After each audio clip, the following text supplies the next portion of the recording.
Hello again, thank you for joining me for this video. In the next couple of games here, we'll be taking a look at the Strength in Numbers welcome deck. It is red and white or Boros colors, and it's not very good. It's clunky, it's awkward, it's got a super expensive top end, and for some reason they didn't put in Ajani's Pridemates. You do get a full playset of Ajani's Pridemates, but they left those out. You could easily sub those in for anything else, but I'm going to play the deck as it comes just to show you what it can do, and we'll kind of see if we can't find a win. It is awkward, and I'm being generous when I say it's an awkward deck. Comes with 3 Leonin Vanguards. This is a 1-casting 1/1 that gets +1/+1, and you gain 1 life if you have 3 or more creatures at the beginning of combat. So this happens. There's no way to stop it. At the beginning of combat, boom, it just happens if you've got 3 creatures. Pretty useful combo with the Ajani's Pridemates. A lot of our early decks are built around that, but they're not in this deck. So there's that. Comes with 2 Cavalry Drillmasters, a 2-casting 2/1. When this enters the battlefield, target creature gets +2/+0 and first strike until end of turn. I think first strike is one of the greatest abilities ever. I wish everybody had it. Martyr of Dusk, which is a 2/1 vampire soldier for 2. When it dies, create a 1/1 vampire creature token with the lifelink. And there's also just something to note. There's nothing in here that buffs your creatures. Like there's no like other creature that'll do it for like a Benelish Marshal. There's just nothing that makes these tokens any bigger. So they're 1/1s forever. Goblin Instigator is a 2-casting 1/1. When he comes into play, create another 1/1. You get 3 of those. 3 lightning strikes, good old 2 mana for 3 damage. That's pretty useful. You got 3 of those. You do have 4. I think it comes with 4. If not, it's worth making 4 lightning strikes. But whatever. There's also no shocks in this deck. Shock is very useful. 1 Kinjalli Sunwing. I wish there was 4 of those. This is one of the winners of the deck. Make a stand. Creatures you control get +1/+0 and gain indestructible until end of turn. That's kind of useful, but it's an instant, doesn't stay. So it's like a combat trick, or maybe a game winner if the game's on the line. 1 Mentor of the Meek, not 2 but 1. So for 3 mana, you get a 2/2, and whenever you cast another creature, actually when another creature power 2 less enters the battlefield, so you don't have to cast them. So like Goblin Instigator, if you drop one of those, you could draw 2 cards by paying an additional 2 mana if your Mentor of the Meek is in play. So you don't have to just cast each creature. A Militia Bugler, this is a dig for more creatures. That's a pretty useful guy too. He's a 3-casting 2/3 with Vigilance. Vigilance is cool, and he's got some toughness, so he doesn't tap to attack. And when he enters the battlefield, you look at the top 4 cards of your library. You may reveal a creature with power 2 or less, and then put it into your hand. Not on the battlefield, into your hand. And you put the rest on the bottom of your library in a random order. 1 Act of Treason, totally out of place in this deck, but that's there. 3-casting, gain control of target creature until end of turn. Untap that creature and it gains haste until end of turn. 2 Boggart Brutes, which is a 3-casting 3/2 with Menace. This actually isn't bad with like some Goblin synergy and like a Goblin synergy deck, because the Menace makes it pretty tough. Trumpet Blast, 2 of those, 3-casting, all creatures. Attacking creatures get +2/+0 until end of turn, so you got to play this after combat. Combat is declared, then you drop your Trumpet Blast. Hieromancer's Cage is a 4-casting, like basically a Conclave Tribunal, but without the Convoke side. You exile a non-land permanent an opponent controls until Hieromancer's Cage leaves the battlefield. It's pretty useful. A couple of those in there. Inspired Charge is a 4-casting instant speed. Creatures you control get +2/+1 until end of turn. It's very expensive at the 4-casting range. On your top end, or should be your top end, is Leonin Warleaders.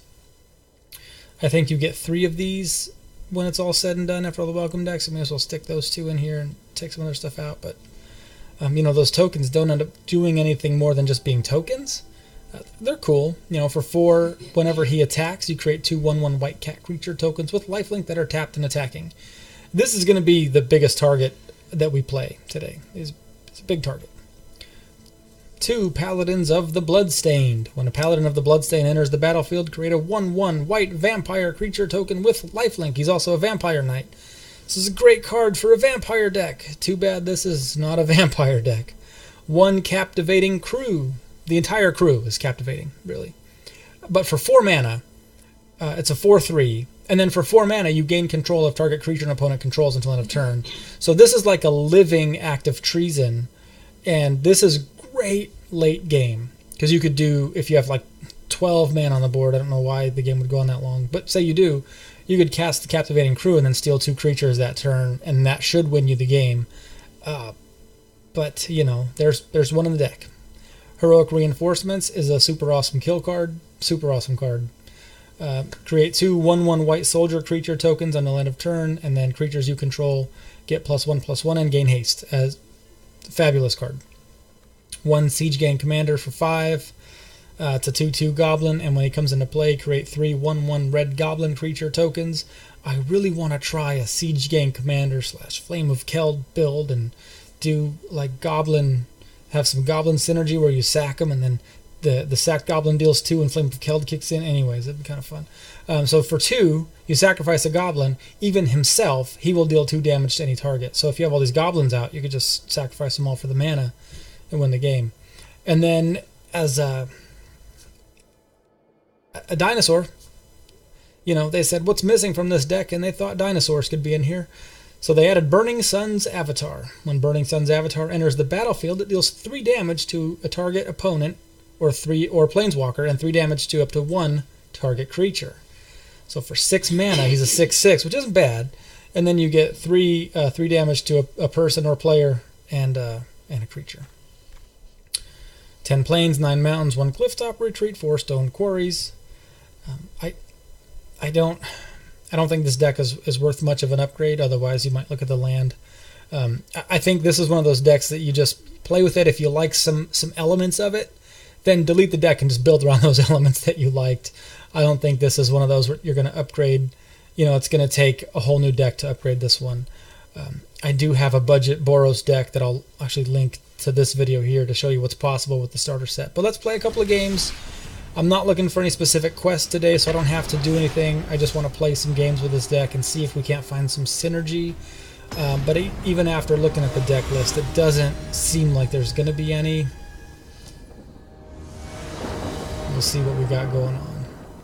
While we wait, go ahead and like the video, subscribe to the channel. I'll be doing this for the next few welcome videos, and then I'll do a big pack opening and some gem building strategy for the free-to-play player, and if you do spend some money, how your actual dollars are best spent. I gotta be honest, I didn't really pay attention to the hand I was dealt, so I'm glad it's gonna work out. So second turn, I'm looking at my Goblin Instigator, who's gonna make 1 more Goblin for me, so I'll have on the third turn when I play the Boggart Brute, I'll have 3 Goblins already in play. We'll see how long they last, because he's playing red and blue. This is going to be that Is It Drake's deck. Hopefully it's not too brutal for me to play with one of the welcome decks, but you never know. Boy, he's got the land. I mean, look, he's got more rares in his land base than I have rares in my deck. So we'll see what happens. This is where Menace comes in handy, because he can't block with his walls.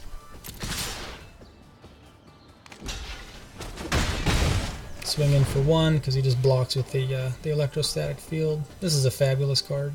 Every time you cast an instant or sorcery, this is going to deal 1 damage to me. He's got a wily Goblin. Now, knowing what this deck's going to want to do, he'll have like Niv Mizzet in there, or some Crackling Drakes, or you know, stuff that I will generally want to save my Hieromancer's Cage for. So let's give my Boggart Brutes that +2/+0 and Menace. That'll make them a pretty nice creature for him to avoid. Plus it's got Menace anyway, so he can't just chump block it. He can't do that. So he'll figure it out. It's got Menace. He's trying. It's not going to work. So wait a minute. I can't do that.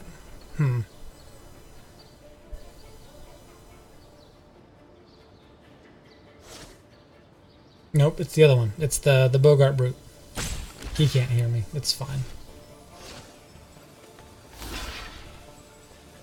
Yeah, so I'm going to sneak in for 5 because his electrostatic wall is too valuable. and he doesn't want to lose both of his creatures. See that? So just as a point of strategy, that didn't hurt. And now I could roll into each opponent must attack you or a planeswalker with at least one creature each combat if able. This is going to work against him with my Boggart Brutes out. Okay, now what's the right play here? I think it's Inspired Charge of all things. I'm going to drop a Warleader instead, and we're just going to watch him get lava coiled to death, and I'm going to send the army after him.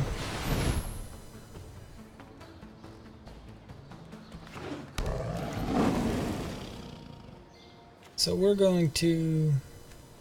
He could draw a card with his Siege of Latinum if he doesn't want to lose anything. Let's see. I kind of want him to block me down a little bit and lose some creatures, just because I don't like him having them. I want to sneak through with my Leonin Warleader for sure. Though I don't have any confidence that's going to happen. He's got to have a lava coil or any other type of removal, really. He really has to have that. So there's the gang block. Nope, he's not going to do it. He doesn't want to lose both of his creatures. Well, that works. Oh, I'm happy with that. I'm happy with that too. Yep, do it that way.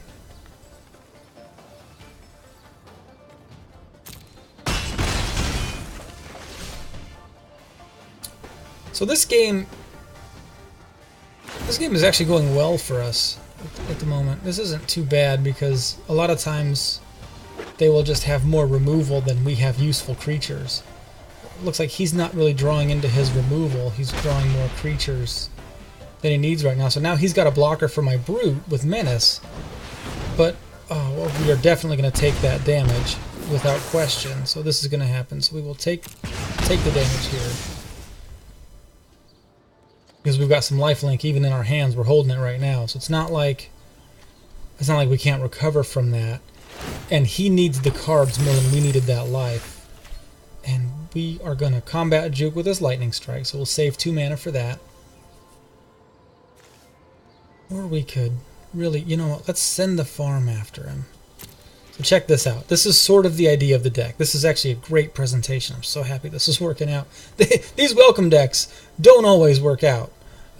So because of Trove of Temptation, pay attention to this. I have to attack with 1 creature. So as soon as I click on a creature, all attack changes to 1 attacker. So don't get fooled by that. That got me a couple of times early on. And we are going to choose all 4 attackers. Our Warleader is going to create 2 tokens, and then we're going to do our Inspired Charge. And they don't get first strike, but this isn't my lifelinker isn't going to die because he's going to get +1 health also. So check this out. And this is this going to win the game? This is lethal. And unless he's got a Spell Pierce, he's out. He could sacrifice this for 1 blue mana and play a Spell Pierce. Drawing the card doesn't get him anything. And that is the one quick game we needed to play with this deck. It does not always work out this way. This deck isn't super balanced. A lot of times your Leonin Warleader will get hit pretty hard. Let me see. I think I've got time for 1 more game. We have time for 1 more game before they get here? We got some people coming over. Let's play 1 more quick game. Hopefully it gets out of hand, and we'll see. Well, I'm going for it. Now we'll see what happens. A lot of these games with these welcome decks have to go a certain way. I'm actually very happy that previous game was a good demonstration of what this deck can do, where you create a bunch of tokens, you pump them up, and you sneak in for lethal. But everything's got to kind of go right for that to happen. This is a good draw, but it's going to rely on Kinjalli, Sunwing staying alive, and my Leonin Warleader again staying alive. And that's a tough sell. That is a tough sell. See what our opponent's playing. See if we can't do some predictions here. Oh, that's some green ramp. So what we do, Llanowar Elves are just too good. I will throw a Lightning Strike at a Llanowar Elf every time. especially if he's got a turn 2 Steel Leaf Champion. That ends our party so fast. We have to wait 2 more turns to play a Warleader just to block the Steel Leaf Champion. It is not fun. And then my next play is going to be, instead of the Bugler, I'm going to get the Sunwing out there before anything else, just because I need his creatures to come into play tapped. His deck is worthless with tapped creatures. I'm not doing this to sneak in for one day. I am going to attack because he needs his Llanowar Elves a whole lot more than I need my Leonin Vanguard. They never block with him, though. Llanowar Elves are never a blocker, so feel free to attack into them.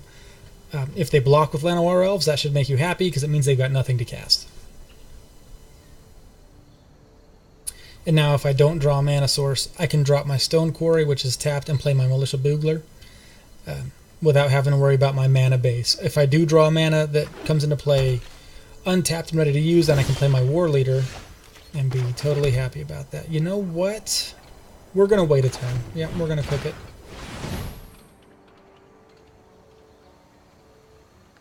They're just too good to leave alone. You know, you can't let them get that ramp out. I would love to save those for the Druids of the Cowl, but you know what? I will cook all 4 of his Llanowar Elves if I have to. Fried Elf is the best elf.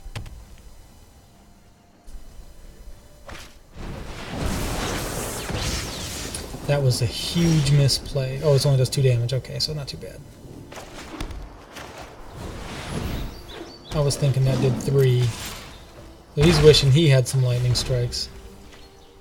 And then it's got Jumpstart, so he could play it again and discard something. But I gotta think he's playing one of those creatures he was ramping up for at this point.